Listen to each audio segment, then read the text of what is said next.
Welcome to KRR kitchen. இன்றைக்கி நம்ம கிச்சனில் என்ன ரெசிபி பார்க்க போகிறோம்னா நல்ல ஒரு அருமையான தொக்கு தாங்க. இன்றைக்கி நாம் நெல்லிக்காய் தொக்கு எப்படி செய்கிறதுன்னு தான் பார்க்க போகிறோம். டேஸ்ட்டு ரொம்பவே சூப்பராக இருக்கும்.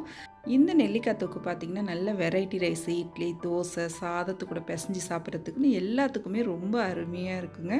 டக்குன்னு ரொம்ப ஈஸியாக செஞ்சிடலாம். ஹெல்த்தியான இந்த நெல்லிக்காய் தொக்கு ரெசிபி எப்படி செய்கிறதுன்னு பார்த்துடலாம் வாங்க.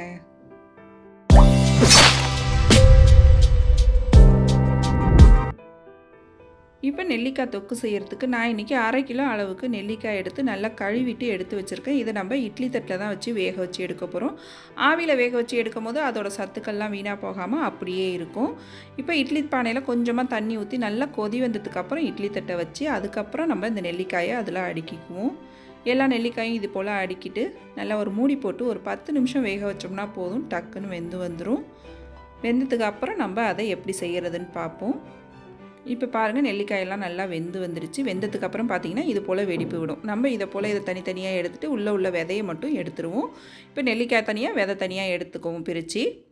இப்போ எல்லாத்தையும் எடுத்து வச்சுட்டேன். இதை நம்ம மிக்ஸி ஜாரில் சேர்த்து நல்லா நைஸாக அரைக்கணும். தண்ணிலாம் எதுவும் சேர்க்கக்கூடாது.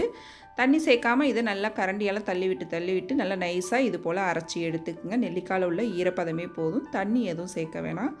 இப்போ நெல்லிக்காய் தொக்கு எப்படி செய்கிறதுன்னு பார்ப்போம். அதுக்கு நல்லா ஒரு 1/4 கப் அளவுக்கு நல்லெண்ணெய் சேர்த்துருக்கேன். இது வந்து ஒரு 50 ml இருக்கும். நல்ல எண்ணெய் காஞ்சதுக்கப்புறம் 1 டீஸ்பூன் அளவுக்கு கடுகு உளுந்து, ஒரு 1/4 டீஸ்பூன் வெந்தயம் சேர்த்துக்குங்க. நல்லா எல்லாம் பொரிஞ்சு செவந்ததுக்கப்புறம் ஒரு கொத்து கருவேப்பிலை, 1/2 டீஸ்பூன் பெருங்காயத்தூள் சேர்த்து, 1/4 டீஸ்பூன் மஞ்சத்தூள், ஒரு 2 டீஸ்பூன் தனி மிளகாத்தூள் சேர்த்து நல்லா கலந்து விட்டுக்குங்க. ஒரு 2 செகண்ட் மட்டும் கலந்துக்குங்க. அடுப்பு தீயை உரைச்சி வச்சுட்டு கலந்துக்குங்க, கரிஞ்சிடக்கூடாது மிளகாத்தூள். இப்போ நம்ம அரைச்சி வச்சுருக்க நெல்லிக்காய் விழுதை இது கூட சேர்த்து நல்லா ஒரு தாப்பில் ஒரு தடவை ஒன்று கலந்து விட்டு இதுக்கு தேவையான அளவு உப்பும் சேர்த்து நல்லா கலந்து விட்டுக்குங்க.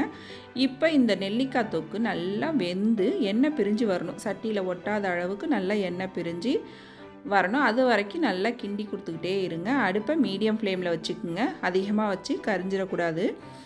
கருகாத அளவுக்கு பார்த்துக்குங்க. நல்லா இது போல் கலந்து கொடுத்துட்டே இருந்தோம்னா நல்லா எண்ணெய் பிரிஞ்சு வரும். கடைசியாக இறக்க போகிறப்ப இதில் ஒரு 1/2 டீஸ்பூன் அளவுக்கு வெல்லம் சேர்த்துக்குங்க. வெல்லம் சேர்க்கும் போது டேஸ்ட்டு ரொம்பவே சூப்பராக இருக்கும். அந்த புளிப்பு, காரம் எல்லாம் சேர்ந்து இந்த இனிப்பும் சேர்ந்து இந்த தொக்குக்கு நல்ல ஒரு டேஸ்ட்டு கொடுக்கும். விருப்பம்னா சேர்த்துக்குங்க, அப்படி இல்லைன்னா தேவையில்லை. நல்லா இன்னுமே இதை வந்து நல்லா கிண்டி எடுக்கணும். இப்போ பாருங்கள், நல்லா இது போல் கிண்டிகிட்டே இருந்தோம் அப்படின்னாக்கா இது போல் சட்டியில் கொஞ்சம் கூட ஒட்டாமல் நல்லா இது போல் திரண்டு வரும், அல்வா மாதிரி. இந்த அளவுக்கு செஞ்சு வைக்கும் போது தான் பார்த்திங்கன்னா ரொம்ப நாள் வரைக்கும் நம்ம ஸ்டோர் பண்ணி யூஸ் பண்ணலாம், கெட்டு போகாமல் நல்லாயிருக்கும் இந்த நெல்லிக்காய் தொக்கு. இன்னுமே இது எண்ணெய் பிரிஞ்சு வரும்.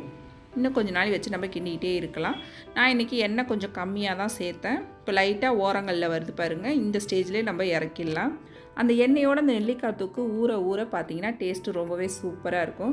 செஞ்ச உடனே சாப்பிட்றத விட ஒரு 2-3 நாள் கழித்து சாப்பிட்டீங்க இந்த தொக்கு அப்படின்னாக்கா அவ்வளோ ஒரு டேஸ்ட்டாக இருக்கும்.